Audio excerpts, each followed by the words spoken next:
Okay, so this evening I'm privileged to be joined by Mary Frantz. She's one of the world's most respected cybersecurity experts. She's the Chief Information Security Officer of Cyberminds and the Managing Partner of Enterprise Knowledge, which I think have now combined into a sort of joint entity. Cyber now, right? All of Okay. them. Now, you've just appeared on our US Big Tech Claims panel.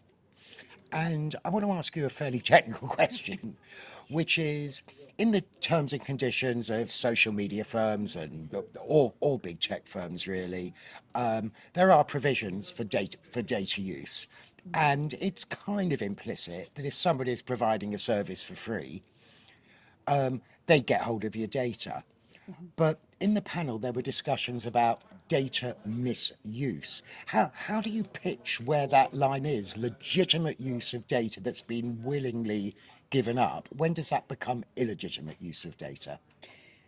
So social media companies most of them are free. There's no what we call a paywall for them. And the EULA or end user license agreement does require you to sign it in order to use it. And most consumers never read the fine print. So they don't really always understand how their data is being used. And also, those agreements are not written for a consumer to understand it. So even those that do read it. So there's a lot of confusion there. But remember that in the panel that I was on, it was pretty clear, and I totally agree with this, that the reason why it's free is because our data is what's being bought and sold. Now, how that data is being manipulated as it's bought and sold, and how the environment when we log into social media is being tailored only to what they're trying to sell us, only to what someone or something behind there is trying to only let you see. So basically, they're using the data to create more or less an echo chamber of things that they either want us to belong to, want us to hear or see. So that's all that shows up in our feeds. The ads are manipulated to be engaging only based upon what pictures, what language we've used. So and people don't know that, and that is not contained in the end user license agreement. Their ability to manipulate that data and then channel that in order to change your behavior that isn't written there. And so when we're talking about data misuse, that's the golden question. Can they do that legally based on what you agreed to when you decided to put that on your device? There's a little bit more to it. Also, what they don't tell you in the end user license agreement is where that social media app is actually stored, usually on your iPhone or your Android, and what it can see about your interactions with the internet and with your contacts and with your pictures that you did not put in that social media platform. So that's another realm of potential misuse. And again, I'm not a lawyer, so I don't understand the legal, nor would I ever claim to, implications or nuances of that use. But that's part of the data privacy legal cases that are going on right now, and a lot of the concern about how social media has affected our lives and how it can manipulate us and also create addictions, as was pointed out. Well, yeah, I mean, there are cases going on. Well, I'm aware of them in the US and Canada, and Mm. certainly the UK and a couple of EU jurisdictions about social harms. And I think John Yantunis touched on that, where there Mhm. have been some really terrible outcomes. And of course, mostly affecting girls and young women to do with sort of body image issues and suicide and stuff like that. Well, there's also TikTok challenges that actually challenged kids to commit suicide, and that, and our control over that and what's actually fed into somebody who's 18 and younger, 13 and younger is also part of those lawsuits also. Lawsuits are one thing. Do you sense any appetite amongst regulators to deal with this? I sense an appetite now that we have experienced it. I sense an appetite with the general population.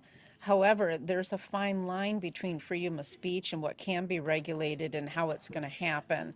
And there's nuances in there that are quite complicated. about where you draw the line and where you don't, and where it is your own volition, or let's say a parent's control over a child's exposure to it. So where they're going to point the finger. But one thing that was definitely brought up, and I will reiterate this because in as an expert in a lot of these cases where myself and my firm are actually called in to investigate these, what happens on the actual device, where the data goes, to trace it, to understand the systems architecture of how the data goes in and then comes back and it manipulates us based upon sentiment analysis and language. The the issue that we have is that our legal environment is about 2 decades behind this. And and so now that the cat's already out of the bag, and this is all well established, and there's lots of social media companies, not just the ones that we're seeing that are making the headlines. How do you do something and not have the existing infrastructure be grandfathered into whatever new is going to be happening? And that's another challenge that we have, is that, you know, the disruptive mechanisms of what social media was intended to do, which is basically market products in order to, you know, allow that service to be free. We've been allowing this for almost 2 to 3 decades in various forms, most specifically in the last decade and a half. So trying to put regulation on top of something that's already become precedented is going to be very difficult. Yeah, you talked about the practice being sort of 20 years ahead of any legislation or regulation, and the same could apply to your kind of core field, I suppose, which is cybersecurity, where hackers always seem to be a step ahead. How much responsibility, you know, if a hacker is a step ahead, a website owner can take all reasonable steps, due diligence steps, and still be hacked. And again, I'm going to ask you a similar question about drawing the line.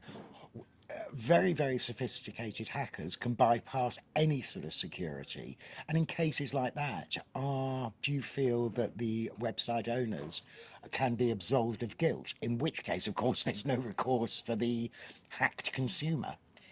So very few cases, whether it be incident response or afterwards in the actual breach, did we find that the hackers were all that sophisticated. The problem is that there isn't a lot of prescriptive oversight being placed on companies and their security. It's usually the other way around. They do the minimum necessary, and some of them don't do it at all. But I will say that the majority of even your sophisticated hackers are lazy, and they're going to look for what we call low-hanging fruit. Yeah, yeah. And a lot of them walk through the front doors. After they get in, the ability to stay persistent in the organization in order to exfiltrate data, in order to manipulate the integrity of the information that's being shared in the environment, that's where the sophistication comes in. But I would say 80 to 90% of the actual breaches that you're seeing in these class action cases were not sophisticated. The sophistication does come in, however, with nation states that are looking not to buy and sell necessarily consumer data, but looking for espionage of our intellectual property, of, you know, Western nations in particular, and themselves, their own, you know, companies within their own country. And then also for defense. And then you get really sophisticated attackers going in there in order to manipulate the outcomes of, let's say, elections and decisions, and manipulate the sentiments of an entire population. Right. I mean, some people might find that terrifying. So I think we're glad that people like you exist.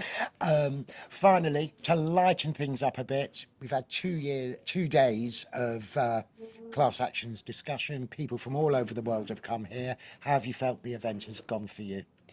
I've learned a lot.